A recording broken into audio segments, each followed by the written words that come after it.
Hey, are you ready to take control of your financial future? Welcome to Private Money Club. Private Money Club is the ultimate online platform connecting real estate entrepreneurs with private money lenders just like you. Whether you're looking to fund your next deal or lend money to grow your wealth, Private Money Club is your go-to resource. You can post deals, find funding, connect with other like-minded professionals. It's just a community. It's a community that you need to plug into. If you're new to the game, no problem. Our Learn platform and our weekly coaching webinars and our on-demand resources are here to guide you every step of the way. Join a thriving network of real estate experts who are already making an impact, and they're waiting to partner with you. So Private Money Club gives you the tools, the training, the connections, and everything you need to achieve your financial goals. So why don't you start now by going to privatemoneyclub.com. We'll see you inside. Hey, you need to become your own bank. And it's as simple as changing one thing, and that is where your money goes first. I mean, think about it. Household debts in this country are at all-time highs. You got tons of market volatility. You got the potential for Social Security running out of money. You've got global uncertainty, political divide, and you have to figure out where you're going to put your hard-earned savings. I mean, this is one of those times in history where the rich are getting richer, and it is time to learn the secrets of the wealthy. But here's the good news. Every single Wednesday at 1 p.m. Eastern Standard Time, I put on a free webinar where I teach you how to take back control of your money by teaching you how to become your own bank. So click the link below and let's get started. So let's go into the app, because the app was created after a dating site, believe it or not. So people with money and people that need money. Phone, swipe left. Ooh, I like that one. Swipe right. You want to go on. If you got money, you want to swipe left through all the deals. When you find one you like, boom, you're connected. How much more difficult does this really need to be? This isn't rocket science. They want you to think it is because they want control of your money. It is time to take back control of our money. I want to invite you to a free interactive webinar that we're doing to teach you how to get prepared for what's about to happen and how you can grow, preserve, and protect your wealth and get it ready for a recession or maybe the next Great Depression. So all I need you to do is click the link below. You're not going to want to miss this with all this stuff going on. Are you sick of having your money lying around not doing anything? Well, we've got the solution for you. PrivateMoneyClub.com. Back to you, Chris. So that's what it is. Private Money Club was created for you and for all of us. So I've got something special. Since you're here, you're listening to us talk to you about the infinite banking concept, I wanted to make an offer. Private Money Club is something that will benefit each of you, but we've got what's called the Accelerator. The Private Money Club Accelerator is a coaching program that takes together the knowledge that you'll need to be your own bank and puts it together with the opportunities in Private Money Club so that now you learn and apply the knowledge. Check it out. We got a very special offer for you to be part of the next Accelerator coaching program and get you into Private Money Club so your money starts working for you. Hey everybody, it's Buff Finance Guy here, ready to show you how to make some serious gains, but not only in the gym, with your wallet too. Most people put their money in the bank doing absolutely nothing for them, but I'm gonna show you how it doesn't have to be that way. So take Andrew here. His money has just been sitting lazy in the bank, but all he has to do is change one thing, and that's where the money goes first, and everything changes. Just change where your money goes first, silly. Wait, just one change? Yeah, that's it. Instead of sending it to the bank, you send it to your very own banking system, and your money can grow and get stronger, just like me.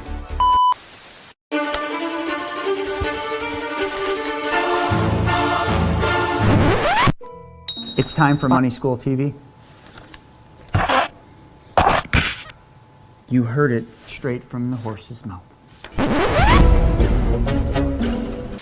The Money School TV strives to bring you the most relevant content of how money really works, past, present, and future. It's not a one-size-fits-all system. This platform provides you with ways to implement strategic decisions while avoiding fear-based decisions at all costs. Totally digital with new content added all the time on financial wealth creation strategies and how to regain control of your money. This 2-hour monthly group coaching with Chris Naugle is available now for only $19 per month. This is something you don't want to miss. Click the link below to get access now. Whoa! I feel great. My money's not being lazy anymore, it's getting swole. Just like me. Attaboy, Andrew. No more lazy cash. Now your money is growing, strong, and totally under your control. Wow, thanks, Buff By in that sky. Now I'm ready to grow my wealth and feel as good as I look. So if you want to learn more on how you can compound your money and your muscles, I'm at BYOB. You have to be a part of it. Do whatever it takes to get here. Get your ass up and come. So here we are out in Las Vegas, Nevada, at Dream Racing for the experience. We brought the whole team, the whole clan out here to race exotic sports cars like this GT4 RS. This is what making memories is all about.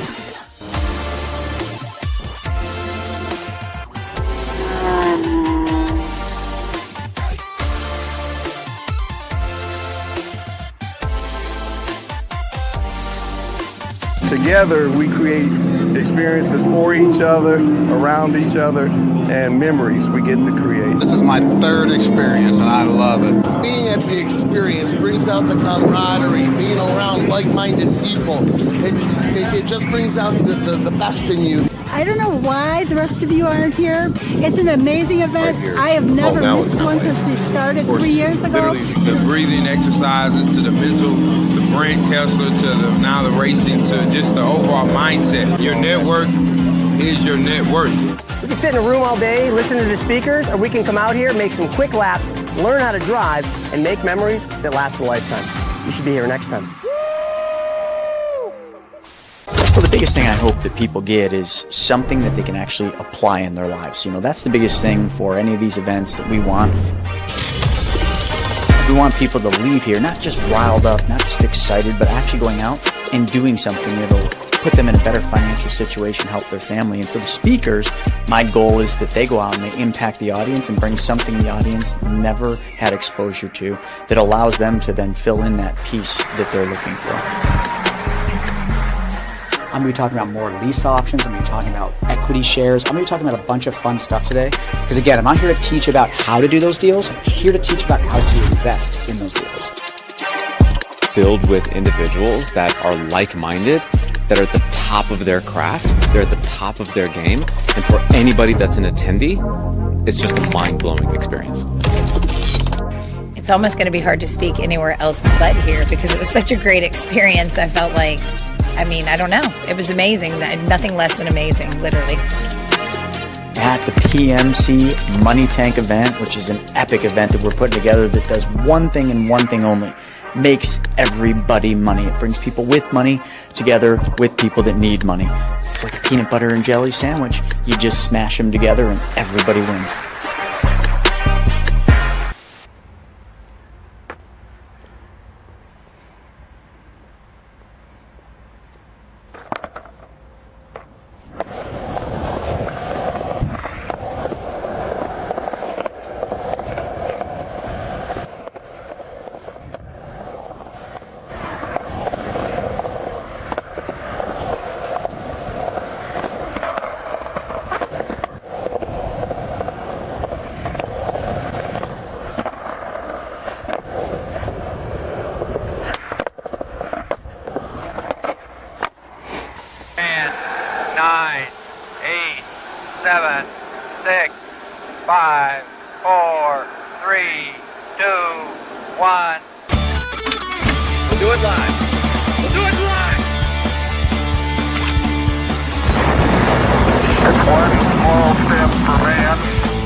Wednesday, 10:30 Eastern Standard Time.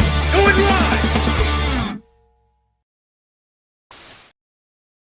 Oh my goodness. Going live. It is another week, another What the F Happened, joined with my co-host, Mr. Snaggy, and the one, the only, James the Man. What's happening down there? All right, what's going on there, Chris? What's going on there, Nagy? Welcome to everybody in BYOB land, where we're going to be talking about some amazing stuff. It's been a busy week, despite it being the end of August, the beginning of September, but you know what? It hasn't been quiet at all. Yeah, I love the shirt, man. Nice and loud. Steven, what's happening up there in Florida? I don't know. I was about to say, what the F with the shirt and the hat, Chris? What are you guys doing up there in South Florida? But, well, this afternoon, we're doing Wealth Webinar, and we're going to be going into the history of the infinite banking concept. So I figured, well, let's just kind of put the old school hat on. And, sometimes you got to spice things up a little bit, man. Fair enough, man. Fair enough. Well, I'll pull out the old school gold, and we can rock and roll because gold continues crushing it. Highs. Stock market's hitting all-time highs. Real estate, though, continues to slow. Isn't real estate usually a trailing indicator? Why does it seem to be leading the way with the recession? I don't know what's going on. We'll talk about the market, what's going on with job revisions. We got so much. This show is going to be wild. So much going on. But other than that, down here in Florida, we're finally getting rainy season right now, which is a little different. Usually rainy season is kind of midsummer. As we're getting to fall right now, rainy season seems to be kicking in. So just some different kind of weather trends. But typical Florida summer weather here, cooling off a little bit. Some good football games this past weekend. NFL kicked off, of course. Your Buffalo Bills with an incredible comeback. But so we'll get into all this stuff today, though. Looking forward to it. But I've been focused myself this week, so I might be a little out of the know on the news. We have this 2-day IBC Blueprint Be Your Own Banker training starting Friday morning at 10 a.m. And so much effort and thought going into that. And so we'll see where it goes today, but it's so important. So looking forward to being this. Hey, with that 2-day blueprint training we're doing starting Friday, we're going to be contributing to the economy because we're giving away $5,000 in cash prizes to the attendees. So, wow, folks, if you folks are not registered for this weekend's event, there's $5,000 we're going to give away. And I'm not talking about $5,000 in prizes. I'm talking hard cold cash. Like literally we're giving $5,000 in cash away. Money, baby. Let's go. That's for sure. Okay, so make it rain. Make it rain. How come I'm the only one that does? Oh, I do have some cash. Hang on. I got to. What a start to the show today. Who's ready for this? Oh, who's ready to watch me prove Steve Nagy wrong again? All right. Well, hey, listen. We gotta talk about some real stuff, not raining money and $5,000 giveaways for this weekend's event. We got to talk about how the markets are literally like on the tipping point. They're at a tipping point. Like we are literally about to see some shit go down. And, if any of you have been following this show for a while, James, this might come as a bit of a surprise to you, but like we've been saying something doesn't make sense from the unemployment, from the jobs reports. Like it was just like the last 4 years, it was just too good. Like the job reports were always frothy, especially toward the end. And it's just like, we just weren't seeing that on Main Street. Listen, we got a pretty good pulse on what's going on Main Street. We talk to literally thousands of people every year. So we have thousands of clients telling us, hey, this is what's happening. But then the news is saying something else and everybody's employed. Well, that was until they revised, Stephen, man, we got to get some better calculators over there to that bureau because they just cannot add. My 5-year-old in kindergarten can add better than these people can because like they missed the mark by 1 million jobs. Did they miss it, Chris? Did they miss it or was this intentional? Yeah, well, we're going to get into that, and that's going to be an interesting thing. I'm just trying to call it out for what it is. They miscalculated. They had some rounding errors in the jobs report, or they were just simply playing politics, which is kind of the way I'm going to go. But listen, that's not the most important thing. That just is one more domino that goes down on what is going to happen next, right? Like what is going to happen next? Are we headed to rate cuts? I think we are. And everybody's really, really on hold right now, waiting for what the Fed is going to do. Are they going to drop rates? Are they going to hold rates? Like they're not playing politics. They're not listening to Trump. They're not being swayed by Trump. But you know what?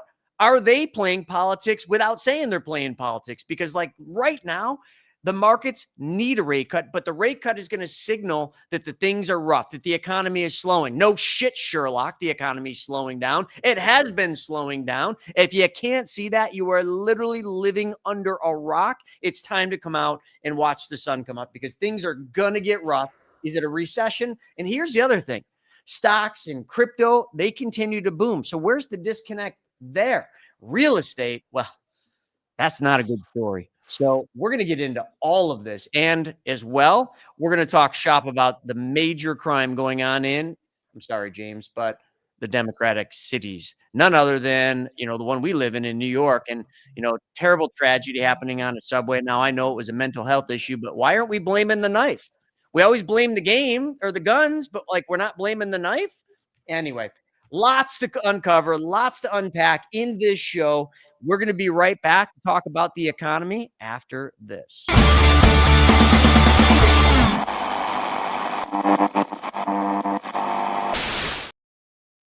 All right, so we're just going to dive right into this. No wasted time today, no bullshit. We're getting right into this. 911,000 jobs that weren't really jobs. What the F, man? Come on, you guys take this from here. I don't know. Who wants to start? Steven, James? Well, let me start this off here. Yes, the jobs report was massively off, but I don't believe that this was a political issue. I don't think it's a partisan issue. It is a systems issue. For over 20, 30 years, this has been the gold standard for deciding what the job market is standing at. And prior to COVID, there was a 65% survey participation rate for people who said that, hey, look, I'm employed, I'm not employed, but that number has dropped to under 30% post-COVID. That means under both the Trump and Biden administration, there has been a massive underreporting on terms of who has jobs, where they have jobs, and how much they're getting paid. And it's not until we see the actual rent, the receipts, we see the actual payroll numbers, do we get the actual factual numbers? So there is going to be a revision no matter what. And yes, it is a massive underreporting of 911,000 jobs. Prior to that, it was 500,000 underreporting under the Biden administration. So I think this is a systems error more than it is a partisan error. Well, yeah. All right, that's interesting. Steven, I know you're just chomping at the bit with the news. You got CNBC. I got the good stuff behind the scenes. It's like when you go to the bar, you're like, where's the stuff that you don't show to all the customers? That's the stuff that I got. And I got it all in the economic newsletters. Well, the hard, cold truth of the BLS and, the sheepish admitting that they screwed up and overstated. They didn't say anything about a systems error here. They just simply overstated it. Stephen, take that. Well, all I'm going to say is the timing of it is rather interesting because there's hundreds of videos of Joe Biden and Kamala Harris running on the incredible jobs that they created as an administration. And that was basically their entire election spiel, as well as giving Powell the ability to say, hey, the economy is doing great, so we can go ahead and lower rates for them, even though now he won't lower them now for this administration. So it just seems all a little sketchy to me, but sure, it could be a systems issue. Why not? Yeah, well, yeah. Here's what they're saying in this newsletter. Nobody cared about these revisions until then, but as Dave noted, last year's timing was, well, delicious is what they call it. Election year optics. Republicans accused Biden's crew of cooking the books to pump out happy headlines, then quietly burying the real numbers. Plausible, absolutely proven. Well, none of that is proven yet, but the Fed cover, the big downward revision gave Powell and company, this is a whole nother side of this, political permission to deliver a 0.5 point supercut in rates. Now, this is right during the last election, when that was going on. Republicans cried foul, saying it was about propping up Team Blue before the November election. As you recall, I was absolutely godsmacked when Powell cut 50 basis points last September. But now Mr. Powell is fighting the rate cut and saying, oh, we got to wait and see what's going to happen with the inflation numbers. And everybody is suffering right now. Everything in the economy is on hold. People can't refinance. People literally are it's like deer in headlights. Go ahead, James. I think that it's important to understand we are dealing with a number of different issues when it comes to these job numbers. We do know that a lot of government jobs were completely cut. We know that Doge and everybody like that was just saying, let's get rid of all this government waste. Well, Now the chickens are coming home to roost. And while I admit, yes, it wasn't 911,000 jobs, but I think that there is something looked up. And for all of you in the chat, feel free to look this up. There was a prior period where they said that there were 500,000 jobs underreported. And if we look at the periods of expansion and growth in the job market, you will see that there's always been some level of discrepancy. Now, of course, under this heavy scrutiny under the Trump administration, people are going to look for under every single rock to see what is wrong with this administration and why it can be blamed on Trump. And I'll be honest with you, I don't blame this on Trump, despite what most people think. I will stand by that this is a systems problem. Maybe we should not just send out a survey and just wait for the hardcore data to come in. That way, our evidence is infallible and we never get led down a false path. Because this is not a partisan issue. This is a systems issue, but it is representative of where America is right now. That's the important part, James. Thank you for hitting this. Yes. And we also overlooked one key thing, and then I'm going to toss this over to you, Nagy. I think that during COVID, a lot of people opened up businesses.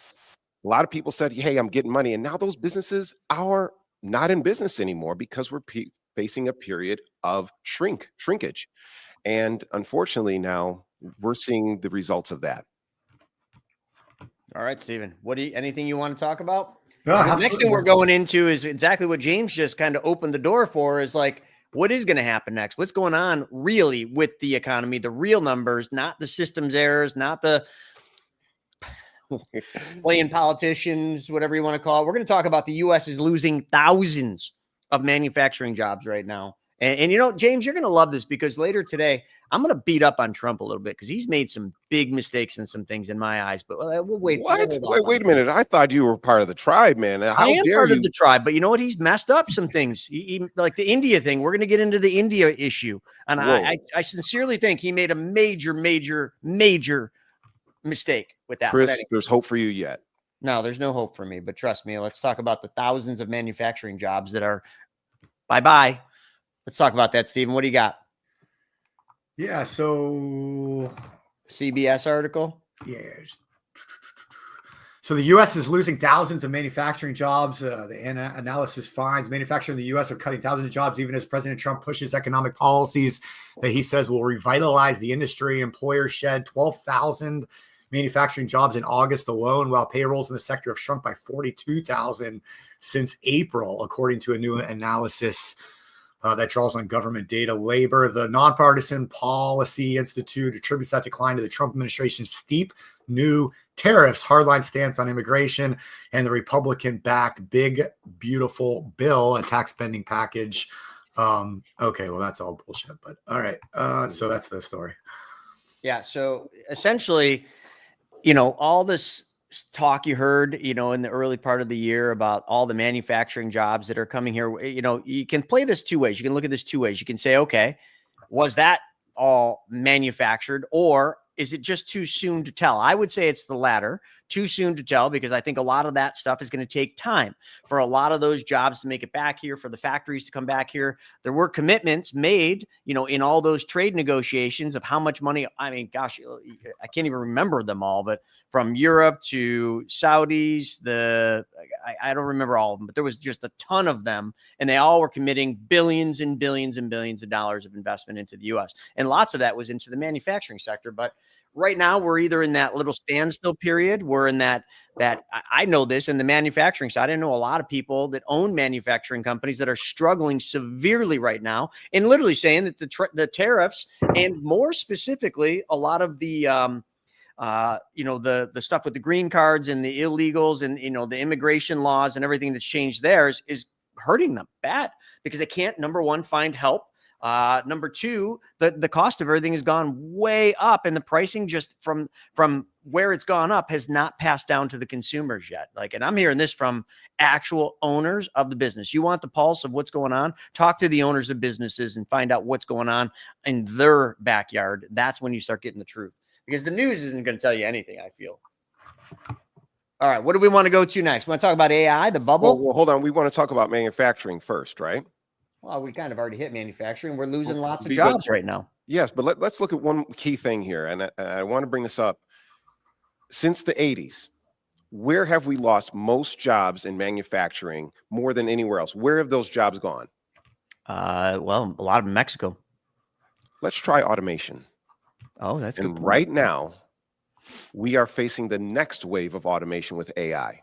You're damn right. There are machines right now, autonomous machines and vehicles that are digging gold in Australia and all these other places that are displacing these jobs. And unless this CHIPS Act that my guy, I want to say my boy Biden, but let's face it, it was probably somebody else who wrote this up, is passed and it goes through, and actually these companies start developing these chips, which is still going to be skilled labor. Unless that is hit to these companies to actually follow through on, there's going to be an even more major problem within America today. It's definitely coming. Yeah. Yeah. I can't disagree with any of that. You know, if companies aren't embracing AI right now, then it's almost too late for them. But for us to say that, you know, manufacturing jobs are gone and they're going to come back is a complete fallacy. The America of 100 years ago is not the America now. We're not going to be a manufacturing powerhouse. We are not going to be relegated to certain industrial districts like they have in China and Shenzhen, where they're making iPhones. Americans aren't going to do that. So did you hear that the new iPhone came out? I'm ready for a new phone. Is it made in the US yet? I can't get myself a new iPhone until they make it in the US. Just kidding. Just joking.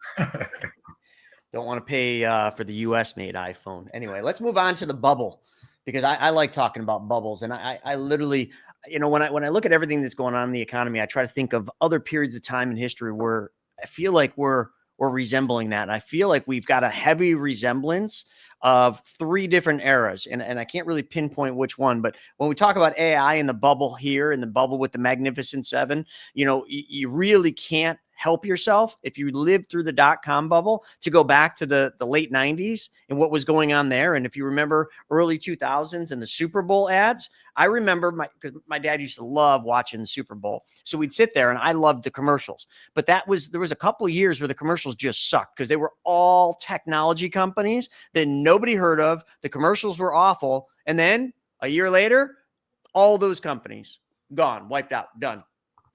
I feel like we're there again. I feel like we're there.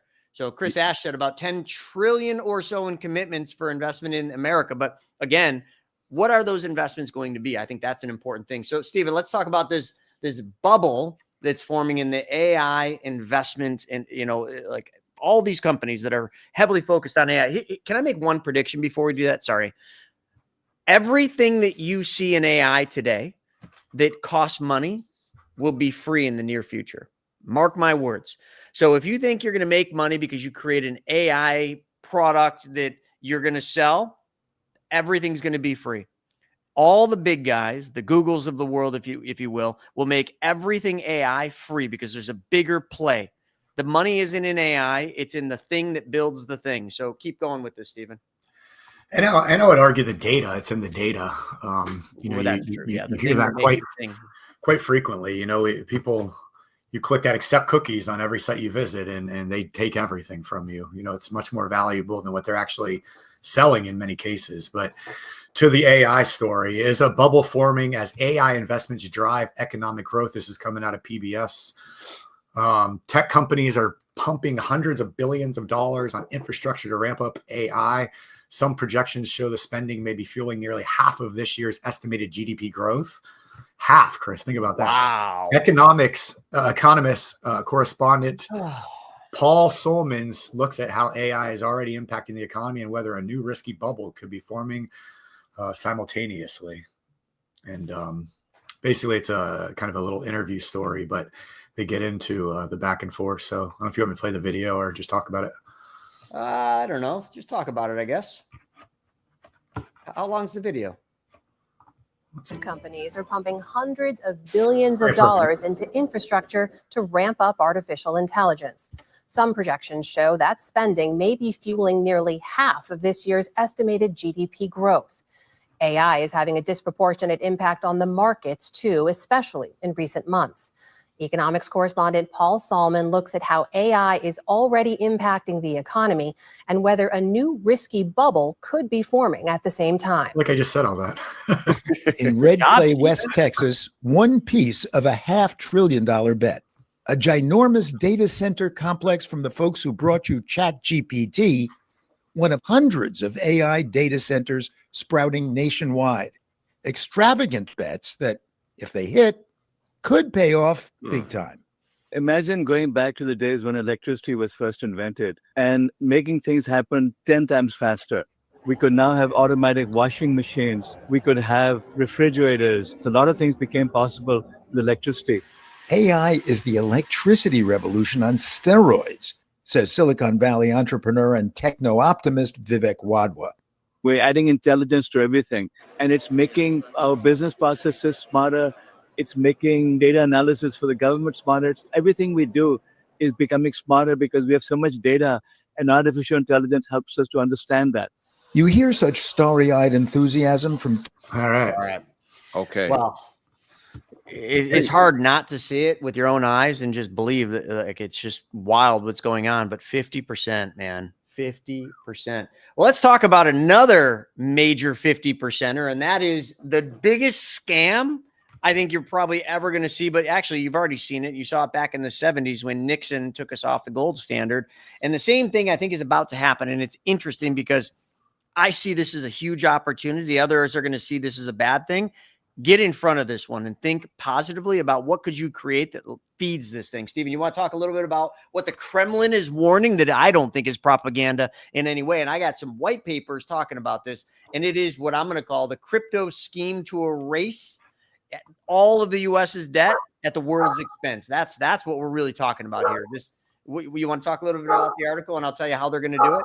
Yeah, just real fast. U.S. will drive its $35 trillion debt into crypto. The Kremlin warns, is it a reset or is this propaganda? Is the U.S. preparing a debt escape plan hidden, as Putin's advisor suggests, one that could devalue trillions and force the world to adjust? So just to summarize the article, Chris, and I'll pass it back. The Kremlin advisor, Anton Kobyakov, which Russia is not necessarily always known for the truth, but he claimed the U.S. will drive its $35 trillion in debt into crypto using stable coins to devalue obligations and restart from zero. He drew parallels to the 1930s gold exit and the 1971 Bretton Woods collapse when Washington rewrote monetary rules and shifted costs onto global creditors. The new Genius Act embeds stablecoins into U.S. law, while issuers like Tether and Circle already hold vast treasury reserves linking crypto directly to debt. Critics warn this crypto cloud could spread debt risks widely across global users,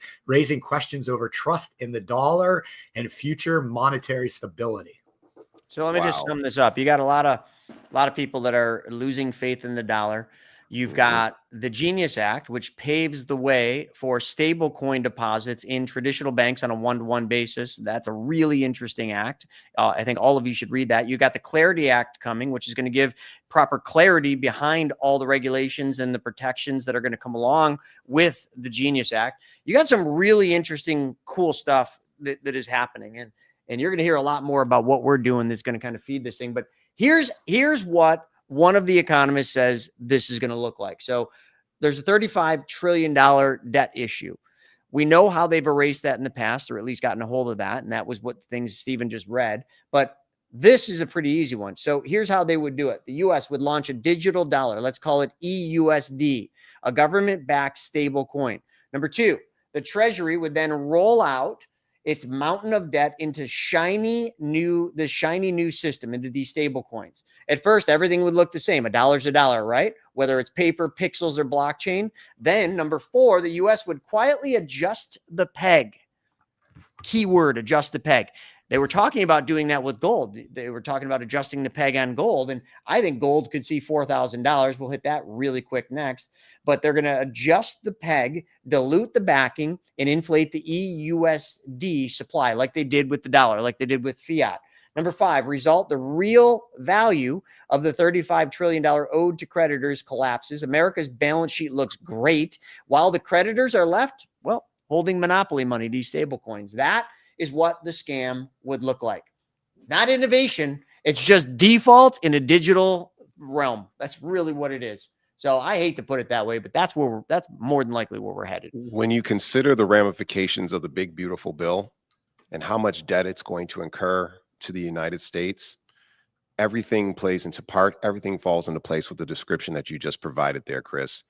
And it's very unflattering to see that the United States would want to fall victim to that, would play into that. But if politicians be politicking, then this is par for the course.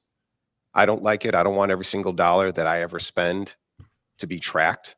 I mean, it's bad enough with credit cards, but now they're going to be able to do, pretty soon we're going to see the elimination of cash. And personally, I don't like it. I don't think anybody here likes it. And if you're a libertarian, it must scare the absolute F-U-C-K out of you. What do you think, Stephen? What do you think? I don't. I mean, I agree with all that. I don't know. I mean, is it a political thing, James? Like the sides arguing outside of the bills and everything, obviously. Because I don't want to put it on a partisan thing. I want to call it just a big money thing. The people who are behind a lot of these decisions that we don't see, that we never understand, I think they're going to be the ones who really are going to be driving this home, because they want to see where we're putting our money at. They want to see how we're spending our money. And if it's a way for us to be able to erase our balance sheets, which is a big concern, at least to me, and I'm sure millions of other Americans, then exactly how is that going to happen when we see no structured debt repayment bill? Right. But this isn't new. If you go back, I mean, the Federal Reserve, the central banking system, was created for this reason, to be able to control the currency. I mean, the Federal Reserve literally controls what happens in this country by lowering and raising rates, by printing money. If they want a recession, they'll do one thing. If they want a boom, they'll do another thing. They have complete control. And so it's almost like this is the evolution of that control, because of modern monetary theory and all this of just print money indefinitely as much as you need. It'll always come through with GDP and everything like that. Like this is almost like the next evolution of that. And it just continue to put this train, this right into, a complete crash. And it's like, I don't like any of it, man, either. No, not at all. Well, I'm glad that Nagy and I could at least agree upon this. Chris, I know you are scared to death of the Terminator and the Matrix, but every single day that we talk about these fiscal and financial issues, it seems like we just take one teeny tiny step a little bit closer. Yeah, I hear you, man. I hear you. All right. Well, let's just rapid fire through the rest of these. One of the things that the pundits are talking about is, will gold break $4,000 an ounce in 2026? Well, if you're Stephen Nagy, you're saying yes. If you're me, I'm saying I hope not, because I didn't buy any. So time to get back on the horse for gold. And then, here we go. Stephen, I don't know, just real quick, anything you want to say about gold? Do you think it's going to hit 4,000? They're just showing kind of what that forecast, what JP Morgan is forecasting. I mean, they're saying 36.75 by the end of this year and hitting $4,000 about middle. Never thought we'd see the day, man. I got it. I can't believe it. I would have said you're batshit crazy if you told me gold was going to get anywhere close to, well, even the pricing we're at now, but $4,000. And now I'm like, well, maybe. It is. Well, with that, Trump, and this we're going to talk about a little bit when we get into world news. Trump is pressing the European Union to impose 100% tariffs, 100% tariffs on India and China to pressure Putin, because recently you might have seen Putin, the president or the leader of India, and Xing over there in China all were meeting, and Trump is playing the tariff card, which we got to talk about the tariffs too. Well, this is in the response to the war, though, because that's how Russia's funding their war. The war machine, but that's where he's trying to get the European Union to tariff India. India was somebody we were trying to get in our corner. Remember early on this year, we were trying to get India in our corner, and now we're basically pushing India right in Putin's hands through these tariffs. And in doing so, I get it. You're trying to stop the war machine, trying to slow the war machine, which is being funded by India, who buys an awful lot of oil in China. Well, China's going to do what China's going to do, but I get it. It's just, I just don't think it's a good play. I don't think it's going to work. Yeah. No, we can't be alienating one of our biggest trade partners, one of our biggest manufacturing partners, and 100% tariff. Let's face it, guys. It may not be Tuesday, but it's time for Trump to taco again and just kind of back off. Go ahead and threaten all you want, but let's find ways to build these bonds with these big financial powerhouses, because it could literally bite us in the tail later on. Yeah. Well, I think we did a good job of building a lot of relationships, but I think a couple key ones we're not doing such a good job on, India being primary. In other news, mortgage demand jumped, because rates are dropping sharply. Is that good or bad? Well, that probably means that, as the news is kind of alluding around, but it's been very quiet, that Jerome Powell and the merry marching men over there at the Fed are probably going to start dropping rates. And I'll tell you, it's probably bad but good. I don't really know how else to say it. Stephen, anything you want to say on mortgage demand and the rates going down finally? It's just the wildest real estate market. You know, I thought '08 was crazy. This what we've experienced the last several years is just wild to me. I just don't know if rate decreases are going to save it might help, but it's not going to fix it. You'd have to drop severely. And the only way that's going to happen is we hit a severe recession. And I don't think we see a severe recession until midterms. Yeah, I mean, these rate cuts, this is basically like tying a tourniquet around your neck to stop your head from bleeding. You're solving the wrong problem. You're using one particular medicine to solve a completely different problem. We're in a period of stagflation right now, and a rate cut, while it's going to help out in some areas, it's going to hurt so much more in other areas, especially with so many people being jobless.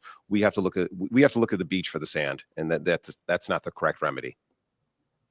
Yeah, and then the final thing I want to hit before we move on to USA is what's going on in the bond market. Somebody up there on Instagram had mentioned earlier that the auction is coming up, and yeah, I kind of want to stop the 10-year note auction report coming today. But there's also been a huge spike in 30-year yields. So I follow this because I own a lot of long-term, long-dated treasury bonds because I'm playing the interest rate move. But the rates have not come down, but the yields are spiking. It's very, very bizarre what's going on there, but it's all in light of everything that you're hearing with the dollar and the tariffs and all this stuff. So like the whole tariff thing is, until the Supreme Court rules on that, that's a bit of a mess. But the one thing that is interesting, and I just read this article, the weekly sale for 4-week T-bills, ultra short-term T-bills, not the long terms, which yields are going up. The ultra short T-bonds have reached a landmark threshold of $100 billion with the September 4th auction, making the 5th consecutive sale at record high amounts. So you got the bond market telling you a lot of things right now. And if you understand what's happening in the bond market, you can see where we're going, and shit ain't good. It ain't good at all. That's all. Hey, Chris, I have a question for both you and Nagy. Let's just say that we do transfer over to this digital dollar, whatever it's going to be called. Does that mean it's going to wipe out all the interest and all the outstanding debt that has been issued by these? Okay. No, it's a stable coin. So, a stable coin's backed by something. So, you could have a stable coin that's backed by cash value life insurance. You could have a stable coin backed by the USD, the United States dollar. And that's essentially what it's going to be. It's going to be a peg to the US dollar. So $1, one for one would be worth one stable coin. It's pretty simple, but the peg is what they're talking about. We talked about earlier. So the interest won't be affected at all. It's just, will they mess with that peg like they did with gold? Okay, so you won't be left holding basically bonds that are worth nothing. No. Listen, there's no real risk right now with bonds and treasuries. Okay. It's not like the U.S. is going to default. We're nowhere near close to that. It's basically just it could be kind of the 70s again. And remember, I mentioned like there's 3 different periods of time that I'm looking at. One was the .com era, late 90s, early 2000s with the tech boom and the AI boom. But then you also can't not look at right before the Great Depression with the consolidation of the indexes and the consolidation of the market into just a very small amount of stocks. That's the Magnificent Seven. That's exactly like right before the Great Depression. And the other scariest area that now when you talk about all this other stuff, it starts to really resemble is the 70s.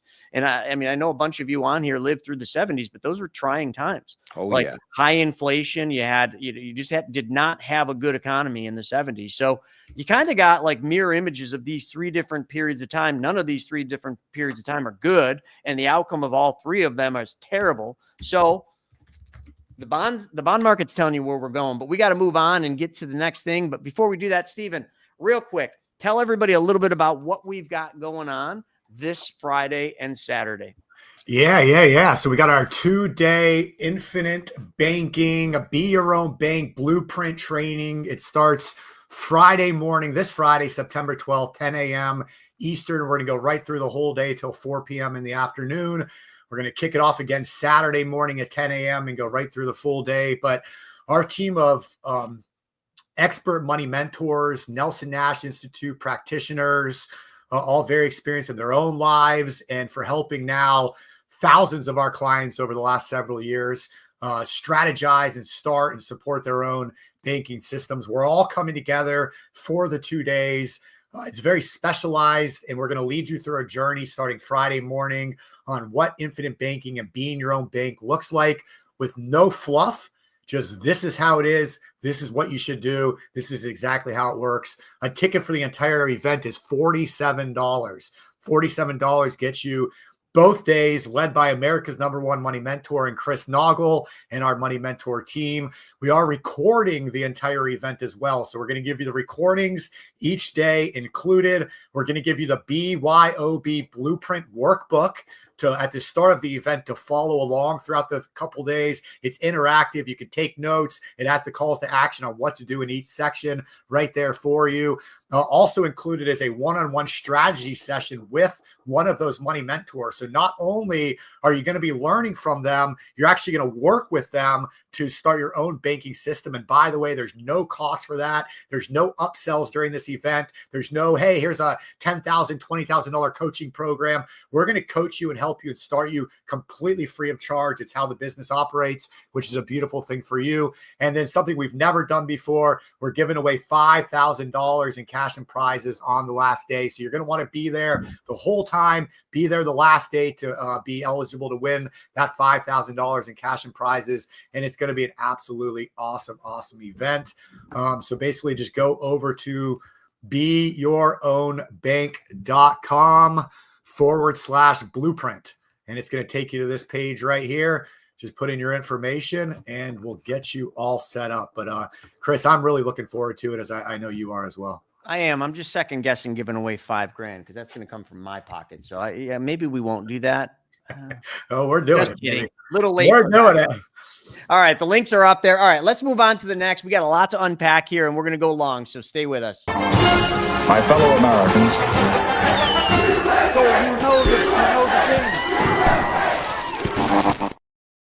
All right. So we're going right into tariffs.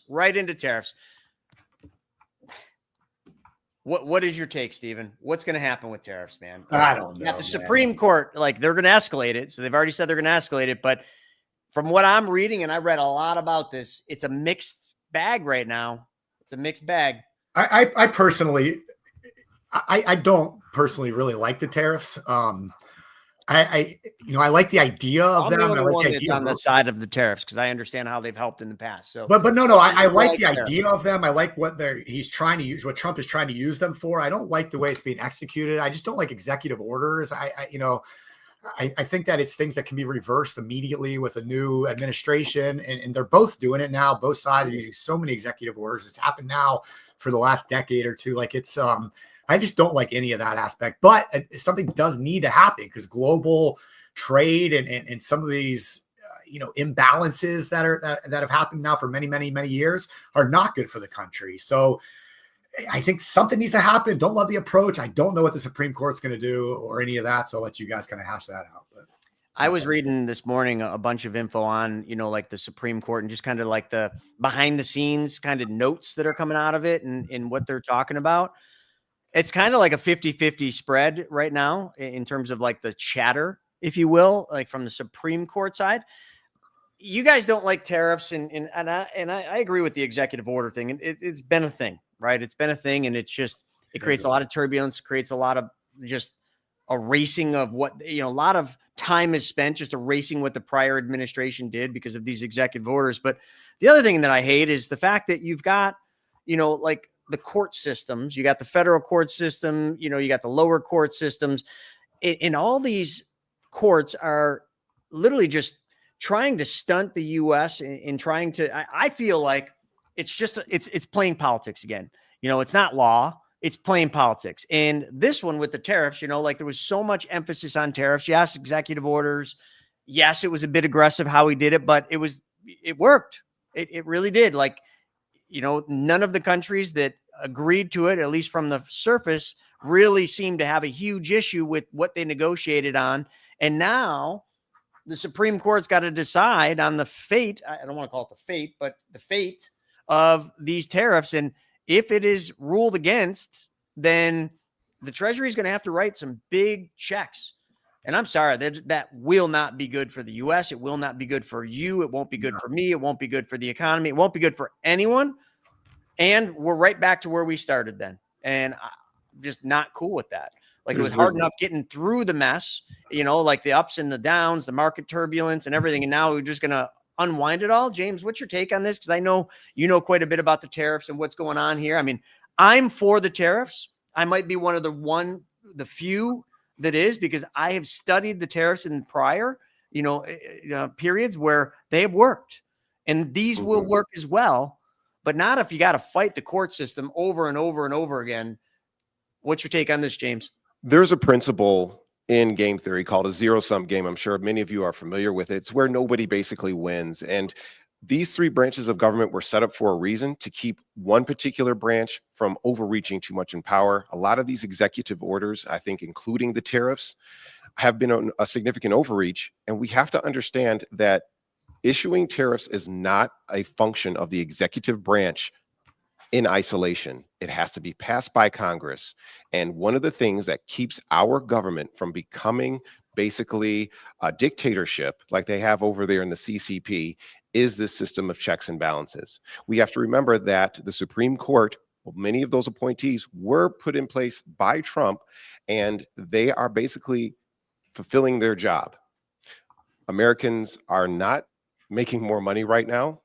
Tariffs are going to hit both the working class and the middle class, and yes, by extension, the upper class.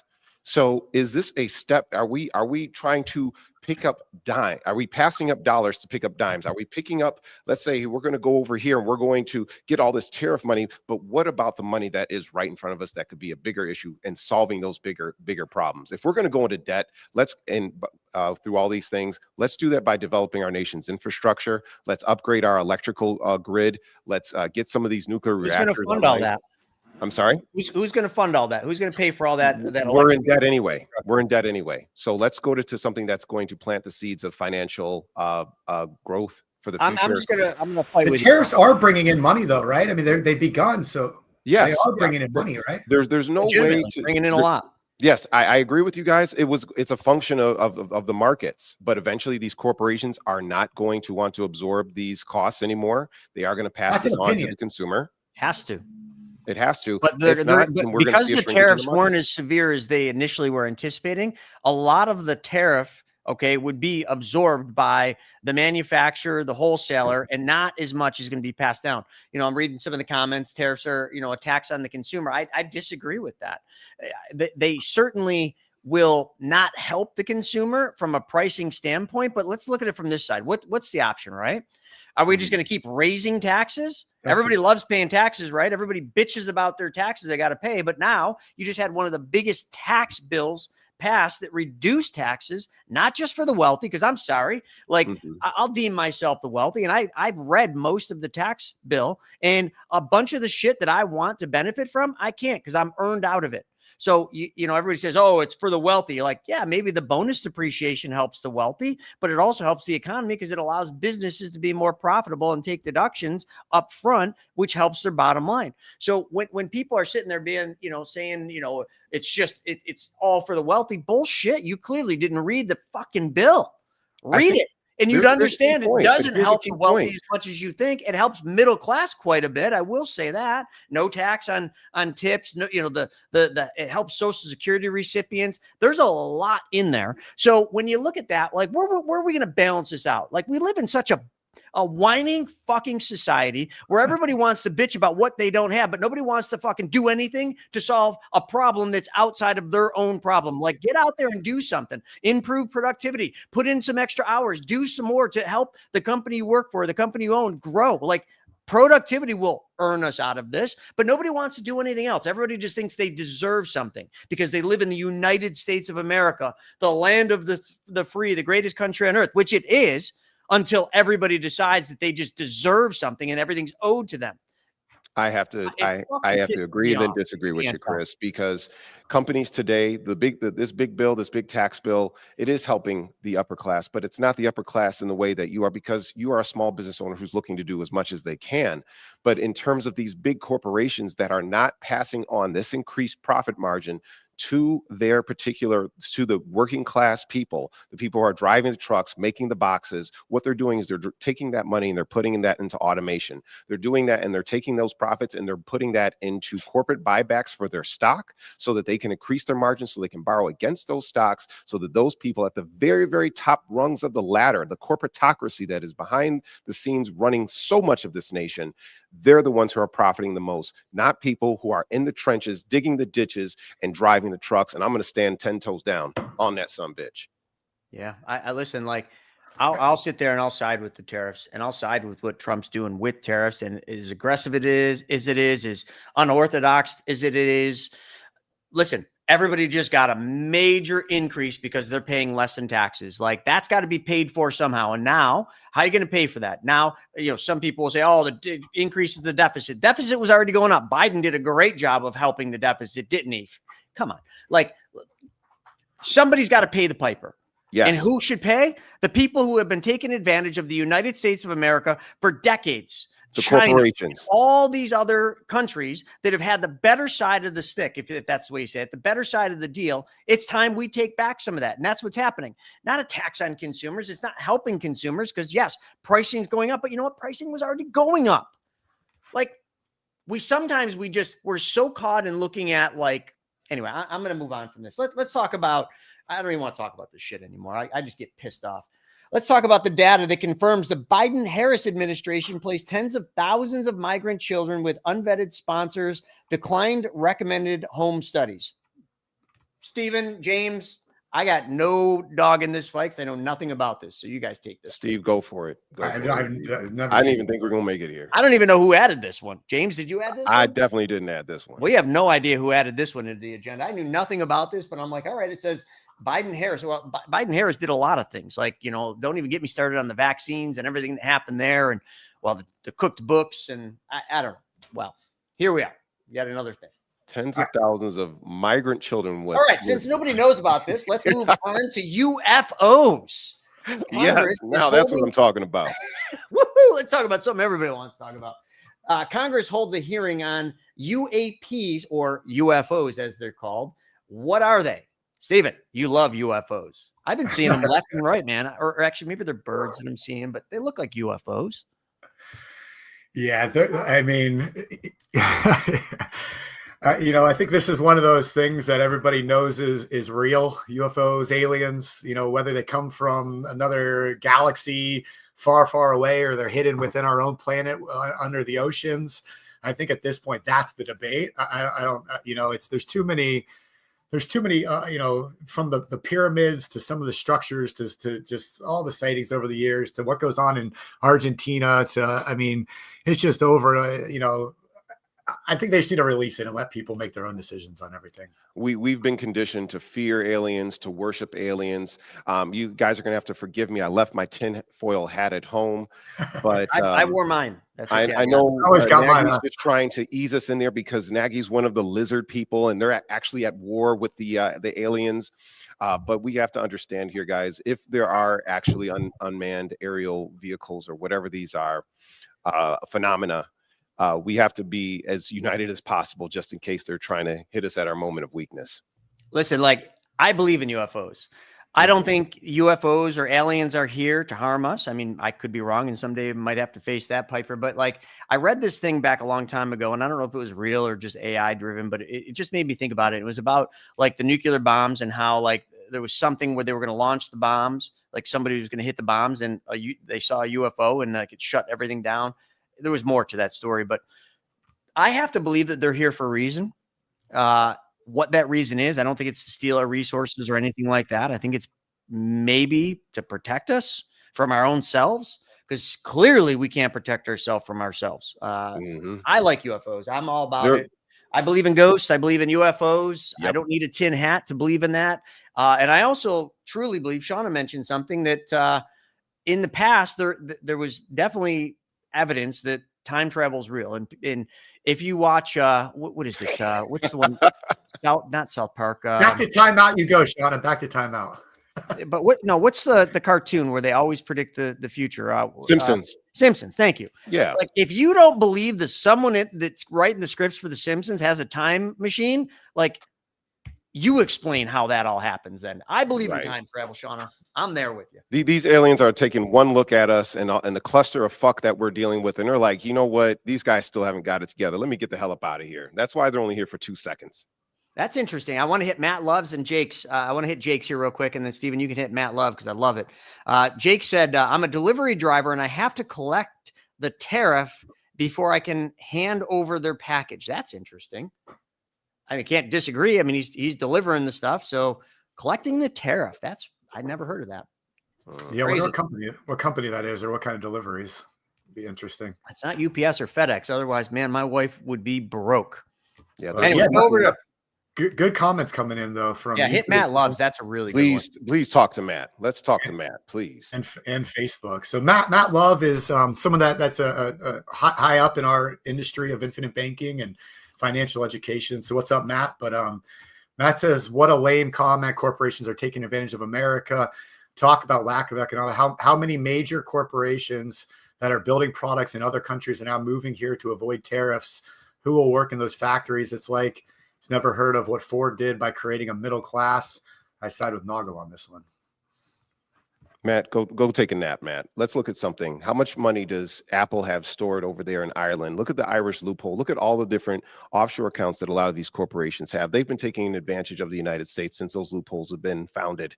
I respect your opinion. I respect the fact that you do want American jobs, but until these corporations are actually paying the actual taxes and income that they need to be paying for, that are trillions, in the trillions, that could be going back to the U.S. economy, I'm going to have to respectfully and disrespectfully disagree with you. And Patrick, also somebody in the real estate investing note space and financial education space in Note Investor University.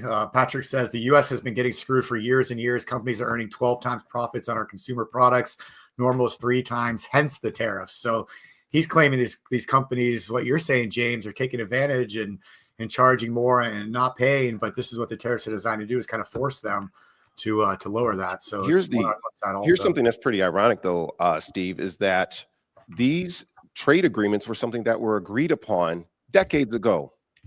We knew what this situation was. It's just that it wasn't in the American ethos at the time. So as a result, now that we're seeing, oh, wait a minute, they've had trade tariffs on some of our goods that we've exported. We don't have that. We are the #1 consumers in the entire world, and we export a huge number of goods as well. There's times where we buy raw materials. We also should not be taken advantage of, and that is exactly what happened. And that's a gray area. I'm not going to say that we haven't been taken advantage of. I'm not going to disagree with you on that. I agree with Matt. I agree with Matt on that too. Corporation taxation will not make your life Corporations are who hires the majority of the people. They hire, they grow, they innovate, they create.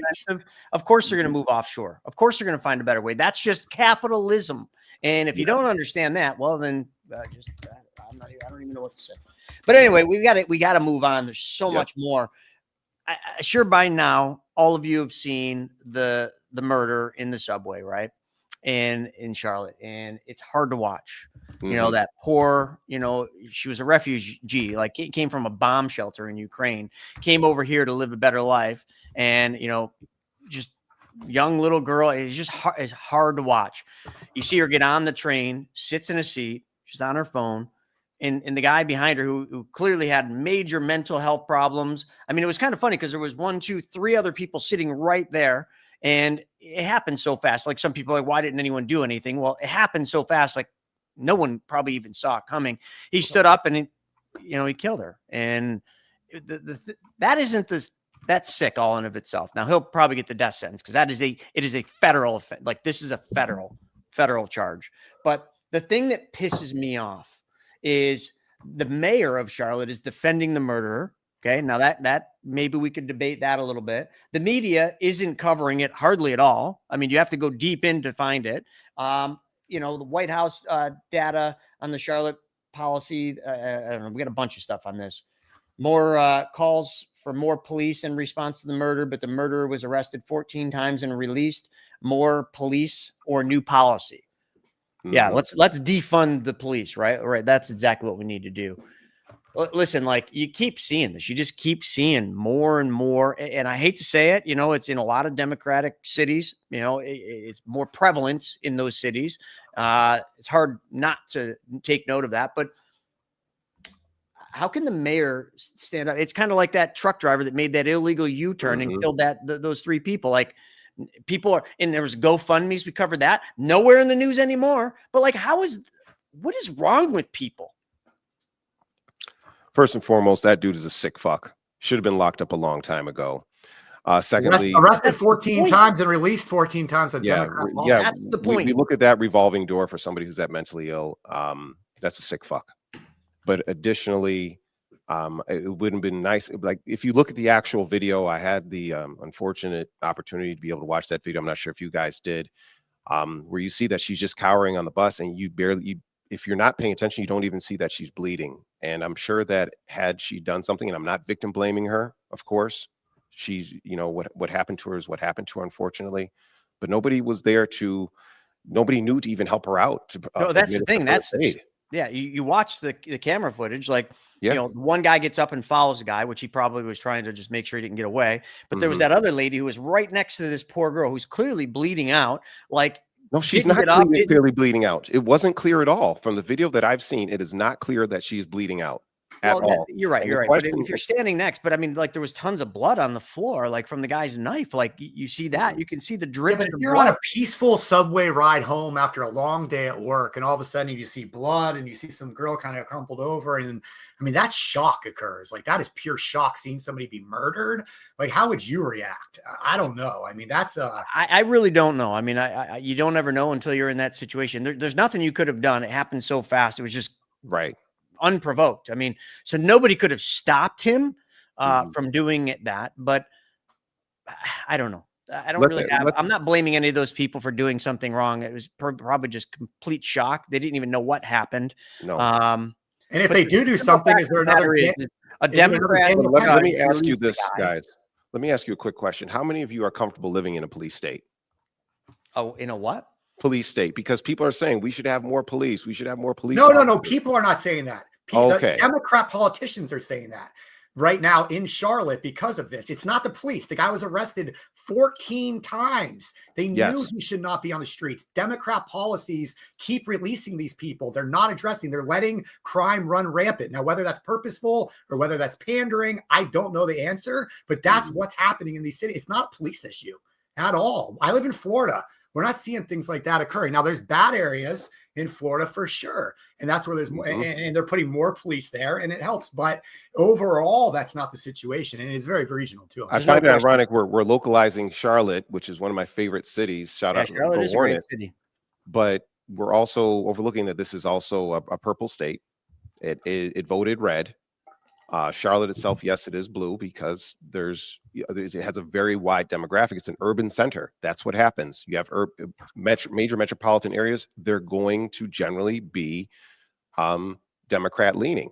But if you look at cities like St. Louis, Memphis, that are also high and very in murder, well, those are red cities, but we're not saying anything about that. So this is not a political issue again.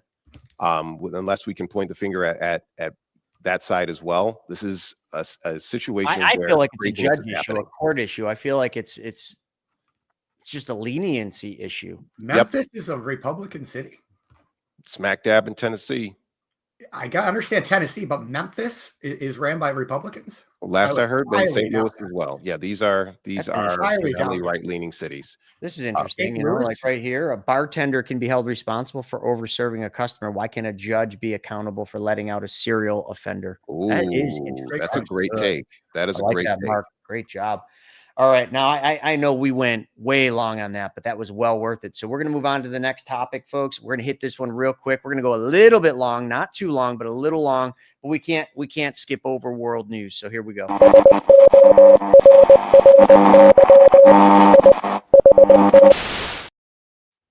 So starting this off, Nepal, you had a ban on social media.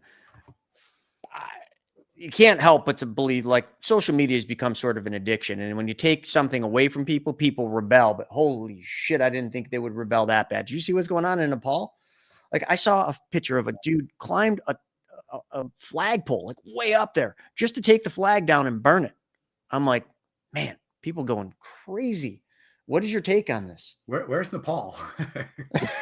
Oh my God! Oh, stop it. It doesn't matter, Stephen. Just it doesn't Nepal. matter where Think it Mount is. Everest, and there's Took away- Nepal. They banned social media, and people went batshit crazy. Right, Crazy. right where St. Mount Everest is there, Steve. I guess my point is I don't know anything about Nepal. But so- let me ask a question. So I'm gonna spin this, and some people are probably not gonna like this, but like they banned them from social media, and they're going crazy. Yep. But if I'm not mistaken, and I could be wrong, and someone can fact check this, in Nepal, didn't they take their guns away there too? Like they took Canada's guns away. No one rebelled when they took their guns away. The one thing I hope that in the US, if for some reason ever someone tries to take guns away from American citizens, like there better be a rebellion, because that is the last thing that literally I think makes us very different and very powerful. Wow, what some images. Let's also look into a bigger issue that's going on in Nepal right now, and it's basically Gen Z versus the Nepos. Nepal is a country that is very, very deep in government corruption. And right now you're watching Gen Z act out, and which is why they are trying to take away their social media, because they don't want the spread of this ideology and this rebellion essentially to proliferate throughout their country. So yeah, go ahead and take away their social media. They're going to find another way to communicate. And for any people who are fans of free speech, for people who are fans of, you know, basically being able to express extreme discomfort and disbelief within their government, I think this is just the call to arms. They have to do extreme things to fight an extreme injustice. Yeah. Well, in Israel, there was another strike in Qatar targets. Hamas leaders, as they weigh the Gaza ceasefire proposal, this is just the endless saga. It's sad to see what's going on over there. It's just, it's really hard to watch. I don't care, what you think of either side, and there's lots to unpack there, but just hard to watch. Anything you guys want to say on that? Yeah, all the wars, man. Ukraine, Russia, Israel, and whoever they're fighting, Hamas. It's bad. Follow the money. That's all I have to say about that. It's terrible. Well, in British, police arrest a guy for calling a woman a Muppet. Yeah, I know the EU right now has a lot of free speech problems going on. I mean, it's just story after story after story every single day of people being arrested and thrown in jail for social media posts. It's Steven, again, goes back to Chris. Give up your guns. Steven, you're a Muppet. You're a Muppet, man. A Muppet. Give up your guns. Give up your freedom. Yes. All right. Well, let's move on. A Muppet is a little bit of a bigger insult in Britain than it is here. It's not the Muppet like you would think a Muppet as Jim Henson, but it's calling him a complete and daft idiot. So I imagine you're a complete and daft idiot. Yes. Now you're arrested. Like, no, government overreaching, and I don't think any of us are a big fan of that. Oh, I did see that about Poland shooting down drones. I mean, there's so much news, you just can't get it all. Open carry laws. Go back to that one. This is fact about the open carry law. So like Texas and places where citizens have guns, it's a proven fact. There's less crime. Less crime. More crime in cities where you can't have guns, like New York, like here. If you got an AR, you can only have a 10 magazine that holds 10. There's all sorts of crap here in New York. Are you sure about that, Chris? You talking about Texas? You talking about Houston, one of the crime centers of America? You keep bringing up Democrat-controlled cities, just like St. Louis and Memphis. Like this guy's saying, they're definitely Democrat strongholds. They're controlled by Democrat policy, Democrat politicians. You can't look at the overall state. You got to look at where the problems are happening, and it's in these Democrat. Yeah, Dallas is just as big, and it's a lot less crime. It's still in the top 10. Yeah, Dallas is still a very violent city. It is a fact. Like cities where you have more open gun laws, like open carry laws, like there's just less crime. 47 of the 48 most violent cities in this country are controlled by Democrats. Just put it that way. So, all right. Next topic. What the a lot of fun with this. Just what the F. Steven, I know you're going to probably do this one. We're going to talk about DeSantis trolls New York City. We're going to talk about Biden is a Republican in 2025. We're going to talk about FL guns tax holiday begins. Where do you want to go here? I don't know. This way you guys can bring up What the F. I found this one funny since you New Yorkers, I'm always making fun of y'all, but they put together all three of the socialists. So you got your New York congressperson, AOC, you got your New York City potential mayor in Mamdani. And the OG socialist, old Bernie Did you Sanders. say my man? My man, Mamdani. Yeah. And You don't really like him. ladies and Stop. gentlemen, Stop. the Palm You Beach don't really like Realtor him. of the year. Please, So Stephen, shut up. You don't really like him. Please tell me. Yeah, I 'Cause, like him. I'm going to come back Yeah, I and like we're going him. to fight. Yeah. We're going to fight. That's okay. We can get the You like gloves on. him? No worry about You it. like No this worries. crazy bastard? we got a topic for next week, I think. Oh my. Yeah. All right. Yeah, Unfortunately, we're running low on time, We're but coming back to definitely, that. let's circle back. Absolutely. Stay tuned. But for I part love 2. Ron DeSantis and the constant trolling here because that is that's a classic photo right there. And saying on Ron DeSantis, you mentioned a second ago, he did declare a tax holiday in the state of Florida. No tax on any guns, ammo, or firearms purchases now through the end of the year. So that's kind of cool. Load up. And well, let's wrap up with this final one, which is Biden's now a Republican. Let's see it. I don't think Biden knows what he is either way. How is he still alive?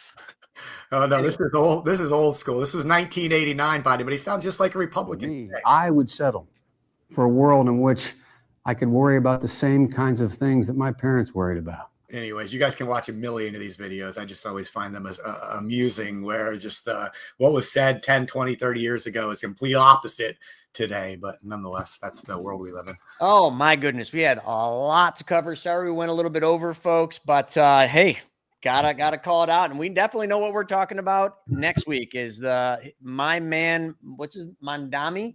Mamdani. Mamdani. Yep. I'm never ever going to say his name right intentionally.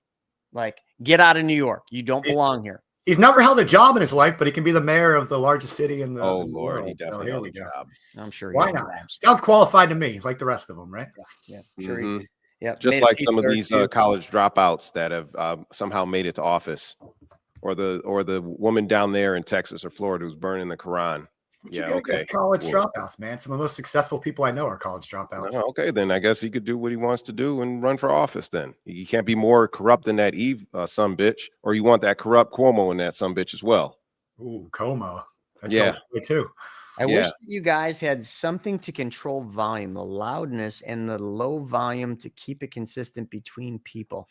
That's interesting, Ryan. I didn't know that. Anyone else realizing that? Like, we're all on mics. We're all pretty sophisticated mics here. So I'm not sure why you'd be getting variance in loudness. I mean, maybe when I get a little rattled and loud, I mean, that's clearly going to be louder, but we'll work on that, trying to figure out our loudness and keep it nice and consistent so we sound completely, what is that word when someone's monotone?